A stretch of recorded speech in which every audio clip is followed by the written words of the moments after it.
এক মিনিট ৰখিব পাৰিব নেকি? চাওক জুবিনদাৰ ফটো লৈ কেনেকৈ ৰেলী কৰি আছে। ককাজন আপুনি ক'ৰ পৰা আহিছে? মই সোণাপুৰৰ পৰা ৰিটাৰ্ণ আহিলো বাবা।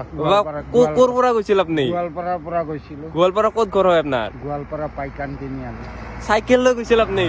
চাওক কিমান এজন মানুহে কিমান ভাল পাব লাগিব জুবিনদাৰ।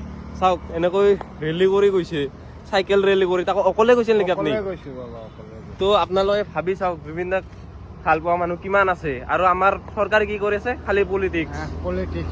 আৰু আজ দেখা পালো যে জুবিনৰ কাৰণে বোলে ৰক্ত দিব লাগে। আৰে জুবিন বাচি থাকিলেহে ৰক্ত দিব। তাৰমানে জুবিনৰ নামত মন্ত্ৰী এখন আৰু পলিটিক্স ওলাব লাগছে। জুবিনক যোনে যোনে চাব যায় ৰক্ত ল'ব, আৰু ৰক্তখিনি বিক্ৰী কৰি আৰু তাক আৰু কিবা কৰিব বনাব। কি ক'ব মানে? লুবিয়া বামুণ মই